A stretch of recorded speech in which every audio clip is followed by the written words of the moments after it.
అలాగే ఇప్పుడు రాజధానికి నిధులు 12,000 కోట్లు ఇచ్చామని చెప్పని అప్పులు ఇప్పిస్తున్నారు. అప్పు ఎవరు కడతారు రేపు పొద్దున? 50 ఏళ్ళు కావచ్చు, 30 ఏళ్ళు కావచ్చు, ప్రజల మీద కదా వేస్తారు. మనకు రావాల్సిన వాటి మీద కదా కోత పెడతారు. కేంద్రం కదా రాజధాని కట్టేవాళ్ళు మనకి. ఆ డబ్బులు వస్తే రాష్ట్రంలో ప్రజలకు చలామణి పెరుగుద్ది కదా, కొనుగోలు శక్తి పెరుగుద్ది కదా. అందుకని కేంద్రం నుంచి రావాల్సిన వాటిని పోరాడి తీసుకురావాల్సిన అవసరం ఉంది. అలాగే మనకి రెవెన్యూ లోటు భర్తీకి కేంద్రం నుంచి రావాలి. కడప ఉక్కు ఫ్యాక్టరీకి కేంద్రం 10 ఏళ్ళు అయింది. కడప ఉక్కు ఫ్యాక్టరీ కానీ ప్రారంభిస్తే ఇప్పుడు బోలెడంత ఉపాధి లభిస్తుంది. నిర్మాణంలో ప్రజలకి డబ్బులు చలామణి పెరుగుతుంది. రాష్ట్రానికి అభివృద్ధి కార్యక్రమంలో డబ్బులు వస్తాయి. మరి 10 ఏళ్ళ నుంచి ఇప్పుడు ఎవరో విశాఖ స్టీల్ ప్లాంట్ పక్కన దాన్ని ముంచేయటానికి యార్సెల్ మెట్టలు ఒకటి తెచ్చాడు పెడతానంటే అతని కోసం ఢిల్లీ చుట్టూ తిరుగుతున్నారు తప్ప, కడప ఉక్కు ఫ్యాక్టరీ మన ప్రభుత్వ రంగంలో పెట్టేదానికోసం కేంద్ర ప్రభుత్వం నిధులు రావాలి. కేంద్రం వీళ్ళ మద్దతు మీద ఆధారపడి ఉంది. ముక్కు పిండి వసూలు చేయాలి. దీనికోసం మన రాష్ట్రానికి రావాల్సిన నిధుల కోసం మన రాష్ట్ర ప్రభుత్వం ఇప్పుడు జేడీ ఉంది, బీహార్ వాళ్ళు ప్రత్యేక హోదా కోసం వదులుకోకుండా మాట్లాడుతూ ఉన్నారు. వీళ్ళు ప్రత్యేక హోదాను తాకట్టు పెట్టేశారు. కొన్ని చట్ట ప్రకారం మనకు రావాల్సినటువంటి ప్యాకేజీలని తీసుకురావటం లేదు. బీహారు ప్రభుత్వం నితీష్ కుమార్, చంద్రబాబు నాయుడు ఇద్దరు కలిసి బీహారు, ఆంధ్ర కలిసి కేంద్రం మీద ఒత్తిడి తెమ్మను. తెల్లవారిసరికి వస్తాయి నిధులు, పరిగెత్తుకుంటూ వస్తాయి. మరి ఆ నిధుల కోసం కేంద్రంతో ఫైట్ చేయకుండా కడప ఉక్కు ఫ్యాక్టరీ పెడితే వేల కోట్ల రూపాయలు మనకి ఇక్కడ ప్రజల చేతుల్లోకి వస్తాయి. శ్రమ నిర్మాణంలో ప్రజలకు దానివల్ల కొనుగోలు శక్తి పెరుగుద్ది. ఈరోజు అప్పులు పాలవుతున్నటువంటి ప్రజలకు ఎంతో కొంత ఊరటగా ఉంటుంది. ఉపాధి కూడా పెరుగుద్ది. ఇప్పుడు టీచర్ పోస్టులు ఇస్తామని డిఎస్సి మొట్టమొదటి సంతకం దాని మీద చేశారు. ఇంతవరకు గతి లేదు డిఎస్సికి. ఇప్పుడు ఉన్నటువంటి పోస్టులను కూడా కోత పెట్టడానికి ప్రయత్నం జరుగుతున్నది. ఈ సాల్ట్ అనేటువంటి పేరుతో విద్యా విధానాన్ని అంతా కూడా మార్చి 5 ముక్కలు చేసి 1వ తరగతి ఎక్కడ ఉంటుందో తెలియదు, 6వ తరగతి ఎక్కడ ఉంటుందో తెలియదు, ఇంటర్మీడియట్ ఎక్కడ ఉంటుందో తెలియదు. కొన్ని చోట్ల అక్కడ, కొన్ని చోట్ల ఇక్కడ ముక్కలు చేసేసి పంతులకి వాళ్ళకి కన్ఫ్యూజను, లెక్చరర్స్కి కన్ఫ్యూజను. ఈ కాంట్రాక్ట్ లెక్చరర్స్ని పర్మనెంట్ చేయొచ్చు.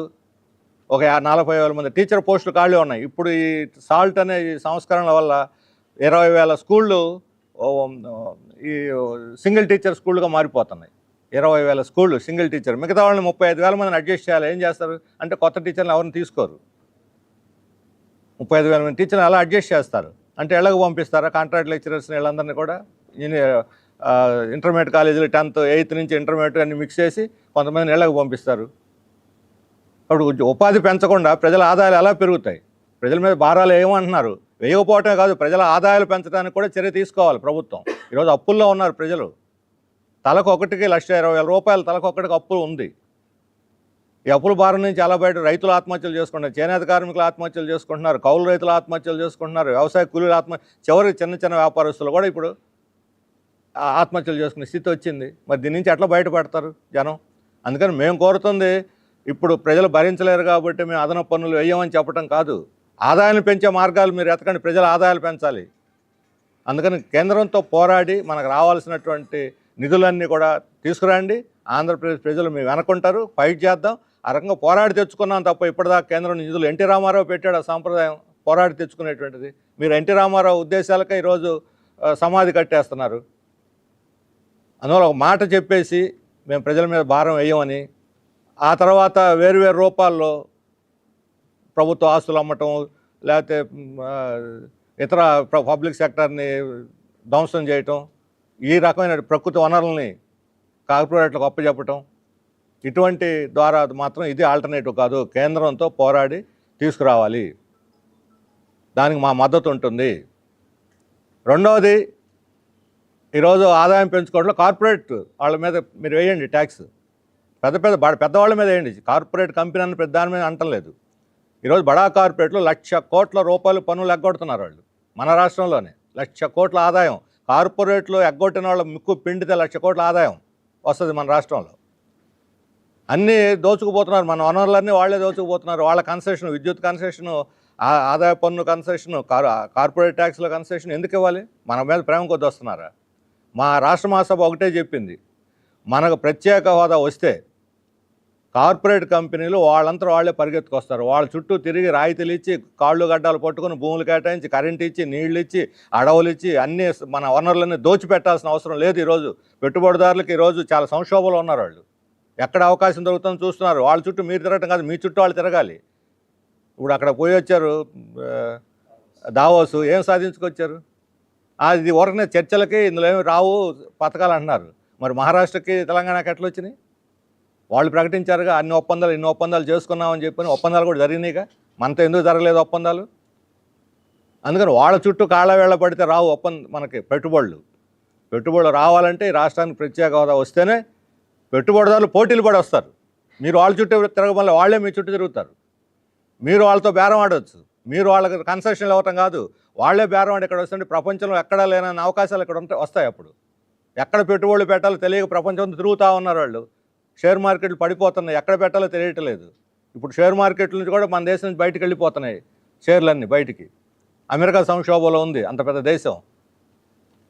మరి దీన్ని ఎందుకు ఉపయోగించుకోమని చెప్పి మేము అడుగుతున్నాం. ఈ పరిస్థితిని కార్పొరేట్లు కంపెనీలు ముక్కుపిండి పెట్టుబడులు వచ్చేదానికి ఉన్న అవకాశం ప్రత్యేక హోదా వస్తేనే సాధ్యం. వాళ్ళే మన చుట్టూ తిరిగి పెట్టుబడులు పెడతారు. మీరు వాళ్ళ చుట్టూ తిరగాల్సిన అవసరం లేదు. మన తెలుగు ప్రజల యొక్క ఆత్మ గౌరవాన్ని తాకట్టు పెట్టాల్సిన అవసరం లేదు. అందువల్ల ప్రత్యేక హోదా ఎజెండా నుంచి పక్కన పెట్టడమే పెద్ద తప్పు. ఇప్పుడైనా పునరుద్ధరించి రాష్ట్ర ప్రభుత్వం దాన్ని కేంద్ర ప్రభుత్వంతో పోరాడండి, మేము మద్దతు ఇస్తాము. ఆ రకంగా పెట్టుబడులు సాధించవచ్చు, ఉపాధి కూడా పెరుగుతుంది, పరిశ్రమలు వస్తాయని చెప్పి మేము చెప్పదలుచుకున్నాం. రెండవది, కార్పొరేట్ కంపెనీల మీద మీరు ట్యాక్స్ తగ్గిస్తున్నారు. వాళ్ళని ఏదో అట్రాక్ట్ చేయడానికి speed of doing business, is of doing business. Speed of doing business ప్రజలకు పని చేయదా? అవసరం లేదా? నిరుద్యోగులకు అవసరం లేదా? రైతులకు అవసరం లేదా? కార్పొరేట్ కంపెనీలకైనా తెల్లవారిసరికి అన్ని ఆర్డర్లు వేసేసి చేయటానికి, వాళ్ళకి అన్ని రాయితీలు ఇవ్వటానికి.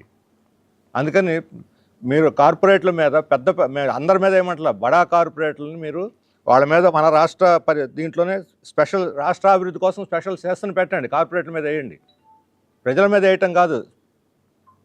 పన్ను భారాన్ని జిఎస్టీ పెంచడం కాదు. జిఎస్టీ పెంచితే మన మీద, సామాన్య ప్రజల మీద పడుద్ది, తల మీద. మీరు బడా కార్పొరేట్ల మీద సెలెక్టివ్గా కార్పొరేట్ ట్యాక్స్ వేయండి. రాష్ట్ర ప్రభుత్వం వేయొచ్చు, సెస్ వేయచ్చు. మీరు ట్యాక్స్ వేయలేకపోయినా కార్పొరేట్ ట్యాక్స్ కేంద్రం వేస్తుంది, సెస్ వేయచ్చు రాష్ట్ర ప్రభుత్వం.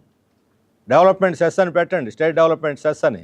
ఈ కార్పొరేట్ కంపెనీలు మీరు పిలిచేవాళ్ళు డబ్బులు కట్టకుండా మన వనరులు ఉపయోగించుకునే వాళ్ళు మనకు ఎందుకు డబ్బులు ఎవరు? మనం ఇల్లే అద్దెకి ఇవ్వకుండా ఊరకనే ఇవ్వం ఎవరికి. మన రాష్ట్రాన్ని ఊరకు అప్పచెప్పేస్తున్నారు వాళ్ళకి ఫ్రీగా. ఎలా అప్పచెబుతారు కార్పొరేట్లకు? రాష్ట్రాన్ని వాడుకున్నందుకు వాళ్ళ మీద ట్యాక్స్ వేయండి. పెద్ద పెద్ద కార్పొరేట్ అంతర్జాతీయ జాతీయ కంపెనీల మీద బోలెడంత ఆదాయం వస్తుంది.